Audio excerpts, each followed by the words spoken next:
산상보원에 나오는 문이라는 주제로 말씀을 나누겠습니다.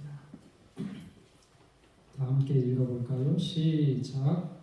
좁은 문으로 들어가라. 멸망으로 인도하는 문은 크고 그 길이 넓고 그리로 들어가는 자가 많고 생명으로 인도하는 문은 좁고 길이 협착하여 찾는 이가 적음이니라. 마태복음 7장 13절 14절 말씀입니다.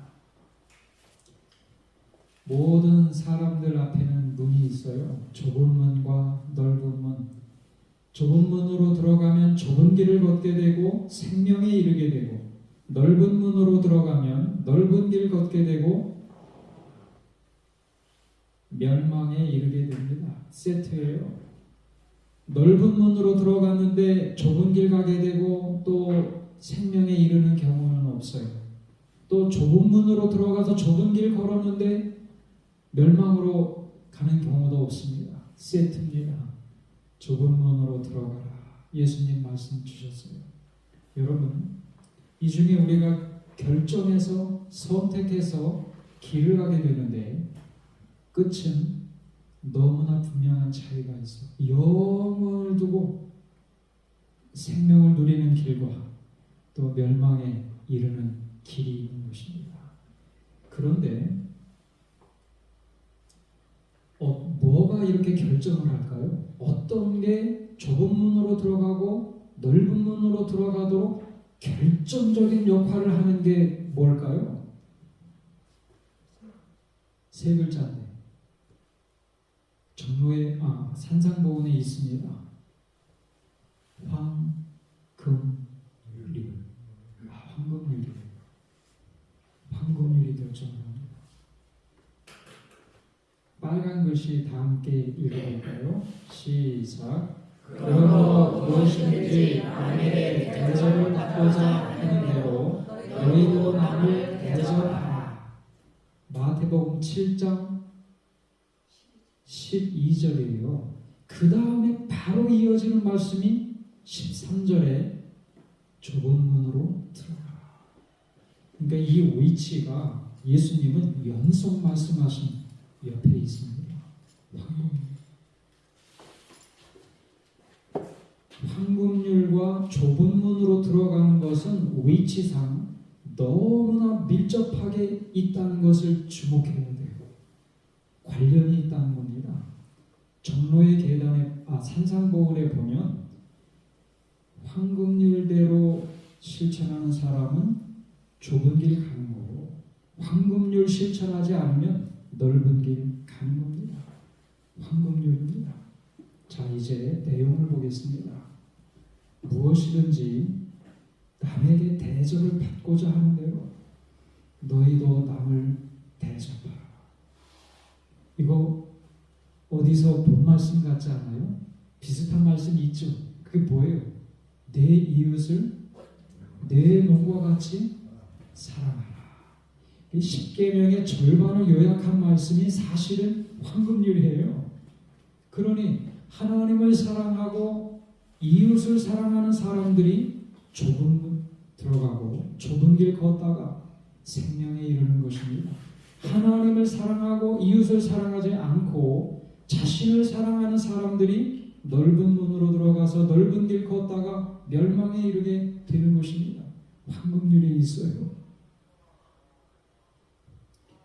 오늘 우리가 하나님을 사랑하고 이웃 사랑하는 것이 얼마나 중요한지, 왜 모든 것이 결국은 여기에 다 걸려있는 것인지, 하나님의 품성이 십계명이에요.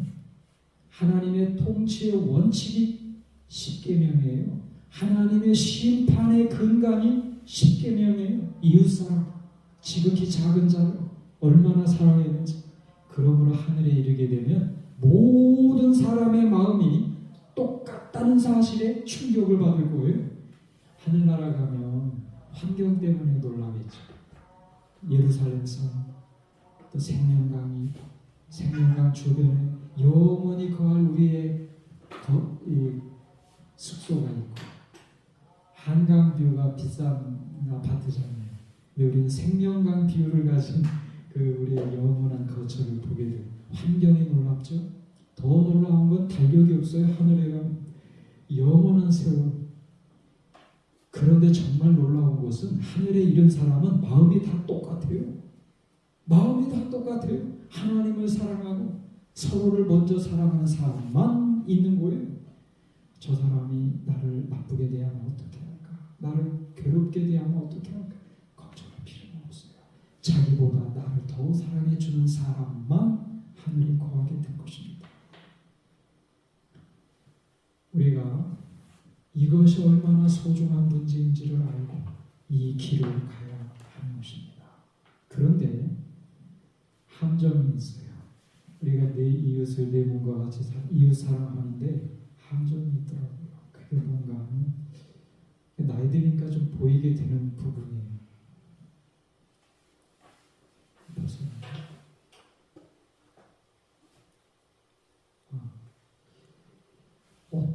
어떤 길을 가는 게 더 행복할까? 이거 한번 또 우리가 생각을 해봐야 돼. 우리가 이 길을 갈 때 좀 더 용기 있게 가기 위해서 우리가 가는 길이 정말 행복한 길인가? 이거 한번 생각을 해보게 되죠. 지금 산상보훈의 이 두 가지 길을 갈 때 사람들이 체험하는 바를 말씀하신 그 단어들을 제가 뽑아봤어요. 제가 뽑은 게 아니라 산상보훈에 있는 말씀을 뽑은 겁니다. 활선지자가 이 두 길을 비교하면서 사용한 단어들이 뭔가를 뽑아봤어요. 넓은 문, 7가지, 좁은 문, 7가지 단어. 처음 3가지 단어만 보면 넓은 문이 훨씬 더 매력적으로 보입니다. 그렇죠? 이기주의. 세상은요, 적당히 이기적이어야 잘 삽니다. 안 그렇게 보이세요? 적당히.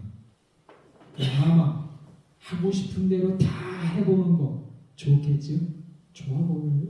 안락, 마음도 좀 안정감 있고 적당히 즐기면서 사는 거 얼마나 넓은 길이 매력적으로 보이는지 젊은 사람은 다 빠질 것 같아요. 적당히 챙겨가면서 또 하고 싶은 거 다 해가면서 좀 안정감 있고 즐기면서 살 수 있는 넓은 길이 좋아 보여요. 좁은 문 보세요. 자아희생, 자기를 희생해야 돼. 순종, 마음대로 사는 게 아니라 하나님 말씀대로. 하나님 사랑, 이웃 사랑은 있지만 자기 사랑은 없잖아요. 자아희생, 그리고 하나님 말씀대로. 그러다 보니까 이 삶을 살아가는데 고단할 때가 있어요. 힘들 때도 있어요. 토요일 날 경배일로 지킬 때 이 진학하는 문제, 취업하는 문제가 어려울 때가 많이 있습니다.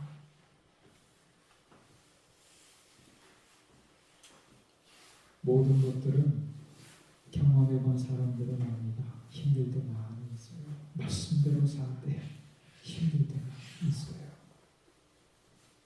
그런데 나이가 들다 보니까 생각이 반전이 됩니다. 반전이 일어나요. 이 두 가지 길을 비교할 때 내가 정말 가기를 잘했다 하는 반전. 여러분, 넓은 길 가는 사람은 나이가 들면서 실망하게 돼요. 자신만을 위해서 살아오면 정말 행복할 것처럼 보였는데 마음이 허전해요. 주변에 사람들이 없어요. 자신을 존경해 주는 사람도 없어요. 행복하지 않다는 것을 너무 늦게 알아요. 후회가 돼요. 내가 나만 위해서 살아온 길이 허전하고 이렇게 후회가 될 줄 알았겠습니까? 그러면서 죽으면 끝날 거라고 생각을 하니까 절망스러워요. 그리고 영원한 멸망에 이르게 됩니다. 이 길이 반전이 일어나는 거예요. 반면에 좁은 문으로, 이 좁은 길로 가는 사람은 어떨까? 반전이 또 있어요. 기쁨. 여러분, 주는 게 받는 것보다 몇 배로 행복하다는 거 경험하시죠? 다른 사람 도울 때 그 행복을 느낍니다. 받는 것보다 줄 때 꿈꾸는 것 같아요. 그 행복감은 역시 경험해본 사람만 합니다. 이웃 사람. 또 하나님이 나와 함께 계시고 나와 동행하신다는 그 하늘의 기쁨과 신령한 기쁨은 경험해본 사람만 알아요. 말씀을 읽을 때, 예언의 신 읽을 때, 감동받을 때, 성령께서 내 마음에 함께 계시고 나와 내 길을 인도하신다는 그 기쁨은 경험해 본 사람은 알아요. 신령한 기쁨은 경험해 본 사람은 알아요. 기뻐요. 하나님이 옆에 계시고 마음에 계시고 내게 인도하시고 나이가 들면 들수록 나에게 영원한 희망이 있다는 게 얼마나 마음이 든든한 일인지 좁은 길 가는 게 정말 행복합니다. 반전이 일어나요. 젊었을 때와는 달라요. 이 기쁨은 하나님을 사랑하고 이웃을 사랑하는 사람만 느낄 수 있는 행복이에요. 하나님이 오세요. 하나님이 왜 십계명에 그렇게 말씀해 주셨는지를 이해하게 됩니다. 하나님을 사랑하고 이웃을 사랑하는 것이 개인의 행복과 얼마나 밀접한 관련이 있는가를 깨닫게 됩니다. 감사하게 되고 순종하게 되는 것이 하나님이 오르세요. 그래야만 우리가 행복해집니다. 그런데 최근에 제가 이 부분에 대해서 생각을 많이 했어요. 그게 뭔가 하면 바리새인들의 함정이에요. 그게 뭔가 하면 오늘 우리도 빠지기 쉽다는 말이에요. 내 이웃이 누굽니까? 이 질문하잖아요. 그러면 내가 내 이웃을 내 몸과 같이 사랑해야 되는데 내 이웃이 도대체 누굽니까? 라고 우리도 물을 수 있잖아요. 바리새인들도 아주 이 뿌리 깊은 그 논쟁거리였어요. 그게 뭔가 하면 이 유대인들에게는 사마리아 사람과 이방인은 이웃도 아니었어요. 미워할 만한 그런 사람이고 죄도 되지 않았습니다.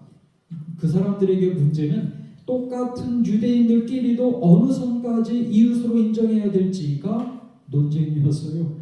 같은 유대인끼리 어느 정도 선까지가 우리의 이웃이냐 이 말입니다. 여러분, 사마리아인과 이방인은 유대인들에게 이웃도 아니었어요. 미워해도 증오해도 그 죄가 아닌 거예요. 오늘 우리도 사랑할 만한 사람 사랑하고 또 미워할 만한 사람 미워하는 거 당연하게 여겨도 될까요? 예외로 쳐도 될까요? 여러분 잘 생각을 해보면 넓은 길 가는 사람들도 사랑할 만한 사람 정말 사랑합니다. 좋은 사람 많아요. 그러나 넓은 길 가는 사람의 문제는 미워하는 사람들이 있다. 그럼 좁은 길 가는 사람도 저 사람은 내 이웃으로 여기지 않아도 될 만한 사람이 있을까요? 그래서 예수님이 해주신 대답이 뭐예요? 사마리아인의 비유. 그래서 뭐라고 하셨어요? 다 말씀하신 다음에 누가 강도 만난 자의 이웃이 되겠느냐라고 물으셨어요. 그래서 자기 입으로 뭐라고 했어요? 자비를 베푼 자입니다. 사마리아인이라고 자기 입으로 인정하고 싶지 않았어요. 자비를 베푼 사람입니다라고 말을 했어요. 여러분, 강도 만난 사람은 유대인이었어요. 유대인에게 사마리아인은 이웃도 아니었잖아요. 근데 사마리아인이 진정한 이웃이 된다는 말씀을 입으로 인정하게 된 것입니다. 예수님은 그거를 깨닫기를 바라셨어요. 예외가 없어요. 하나님은 모든 사람을 소중하게 여긴다는 것. 그래서 내 이웃을 내 몸과 같이 사랑하라고 말씀하셨을 때 그 이웃 가운데는 모든 사람들이 포함되어야 한다는 것 우리가 알아야 돼요. 때로는 바리새인의 함정에 빠져서 저 사람은 내 이웃이 아니어도 돼요. 내가 사랑하지 않아도 될 사람이 혹시 있어도 되는 걸 우리가 생각을 합니다. 하나님의 뜻은 아니에요. 빈정이라는 소설이 있죠. 저도 책은 아직 안 읽어봤고 드라마로만 봤던 어렸을 적에 봤던 기억이 있어요. 근데 이 빈정에 보면 그 주인공이 료코라는 일본 여자잖아요. 미우라 아야코의 그 글 가운데 근데 자기가 이제 7살 때 입양된 딸이라는 걸 알게 되죠. 그리고 커가면서 부모가 얼마나 끔찍한 일을 벌여왔는지를 알게 되죠. 엄마를 용서할 수가 없었어요. 마지막 마음에 정말 빈점처럼 얼어붙어서 한 가지 선택만 남은 것 같았어요. 자살하는 거예요. 용서할 수가 없으니까. 견딜 수가 없으니까 자살하는 걸로 끝납니다. 그래서 마지막으로 이제 눈 덮인 언덕길을 올라가는 장면이 있어요. 뒤돌아봤어요. 내가 어떻게 걸어왔는지를 한번 무심코 본 거예요. 그런데 자기는 정말 똑바로 걸어오려고 노력을 많이 했는데 알고 보니까 삐뚤삐뚤 걸어온 것을 보았어요. 깜짝 놀라게 됩니다. 그런 가정에서 살면서도 정말 인생을 똑바로 살려고 노력을 했는데도 그러지 못할 수도 있겠다는 걸 처음으로 깨닫게 된 거예요. 엄마도 그럴 수 있겠구나. 최선을 다해서 살려고 노력은 했겠지만 그러지 못할 수도 있겠구나. 나도 이렇게 똑바로 걸으려고 노력했어도 이렇게 삐뚤어진 길로 걸은 것처럼 엄마도 그럴 수 있겠구나. 이해가 되고 용서가 돼요. 여러분, 때로는 우리가 용서하지 못하는 이유 중에 하나가 나보다 더 못된 사람이니까 그렇게 이 마음을 생각이 들기도 합니다. 나보다 부족하니까 못됐으니까 용서도 이해도 안 되고 용서도 안 그런 마음을 가질 수도 있어요. 제가 며칠 전에 꿈을 꿨어요. 꿈 다음에 집사람에게 얘기를 해줬어요. 제가 요즘에 내 마음에 어떤 이 진실한 거듭남, 제가 요즘에 정오의 계단을 읽거든요. 그 경험해보고 싶어서 하나님 제가 얼마나 큰 죄인인지 보여주시고 또 거듭남을 경험할 수 있도록 날마다 이런 은혜를 입도록 기도를 드렸던 마음으로 꿈을 꿨어요. 내 꿈속에서 제가 얼마나 큰 죄인인지 하나님이 보여주신 것 같아요. 그냥 꿈인지 하나님이 정말 의도하신 꿈인지는 모르겠지만 하나님이 보여주신 것 같아요. 요즘 기도 제목 제가 얼마나 죄인인지 뼛속까지도 죄인이라는 사실을 보여주셨습니다. 그 집사람에게도 내가 얼마나 큰 죄인인지 그런 깨달음을 주는 꿈을 꿨네 라고 말을 건네기도 했어요. 며칠 전에. 그런데 이상하게도 그 꿈 다음에 제 인생에서 제 마음을 조금 서운하게 했던 분들 얼굴이 딱 떠오르는 거예요. 전에는 참 저 사람이 부족해서 좀 더 못돼서 이 용서가 안 되고 나를 좀 힘들게 했던 사람들 아닌가 이렇게 생각을 해왔는데 그 사람들보다 내가 얼마나 더 큰 죄인인가를 깨닫고 나니까 다르게 보이는 거예요. 그 사람들이 이해가 돼요. 그 사람들이 용서가 돼요. 그 사람들이 저보다 더 나은 사람처럼 이렇게 보이는 겁니다. 오늘 우리도 내 이웃을 내 몸과 같이 사랑하라. 좁은 길 가는 사람들이라면 한번 고민해야 될 그런 부분이 아닌가 생각을 합니다. 여러분, 넓은 길 가는 사람들도 사랑 실천하는 사람 많아요. 정말 감동적으로 이웃 사랑하는 사람들 많습니다. 그러나 여전히 미워하는 사람들도 한편에서 그 마음속에 갖고 산다는 걸 우리가 봐야 돼요. 좁은 길 가는 사람들 자기를 희생하면서 하나님을 사랑하고 이웃을 사랑하면서 이 길을 가는 것입니다.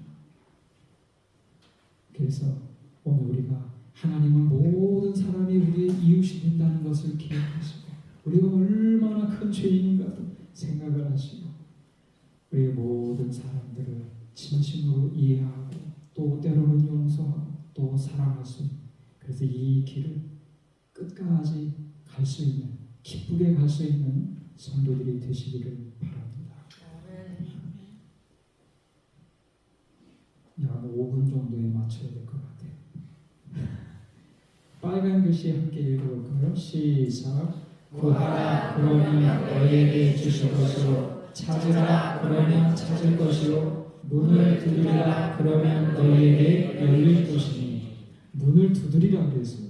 자주 두드리세요. 여기 하나님의 약속이 3가지가 있는데 내용은 똑같습니다. 우리가 기도로 하늘문을 열면 하나님이 반드시 응답을 해주실 것을 3번 똑같은 말씀으로 반복해 주셨어요. 반드시 우리의 기도를 응답해 주신다는 보증입니다. 3세 8입니다.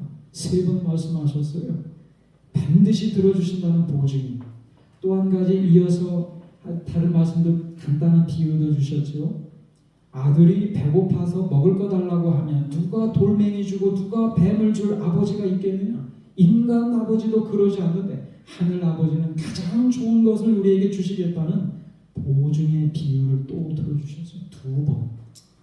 한 번은 말씀을 3번 반복해서, 한 번은 간단한 비유를 통해서 자녀가 배고파서 뭐 달라고 하면 엉뚱한 거 줄 부모가 어디 있게. 경험으로 다 아시죠. 배고파도 자녀들 먹을 것 주잖아요. 그리고 또 귀하면 귀할수록 자기는 좀 덜 먹더라도 더 많이 맛있는 부분은 또 주잖아요. 다 아시잖아요. 하늘 아버지 마음이 똑같으시다는 거. 인간 아버지도 이런데 하늘 아버지가 기도만 드리면 반드시 가장 좋은 것으로 응답을 주시겠다고 2번 말씀하셨어요. 근데 산상보훈에서 왜 엉뚱하게 이 말씀하셨을까요? 산상보훈은 하나님 백성이 어떤 품성과 어떤 생활을 실천해야 될지를 높은 표준을 보여주신 거예요. 그런데 그거를 실천하려면 성령의 은혜와 능력이 도우심이 필요하다는 거죠. 기도하면 주시겠다. 영적인 필요뿐만 아니라 생활의 필요까지도 기도 드리면 하나님이 도와주신다는 그런 말씀을 주신 것입니다. 자주자주 우리는 우리의 필요를 인해서 하늘문을 두드려야 됩니다. 생활의 필요, 영적인 필요를 위해서. 이 책에 보면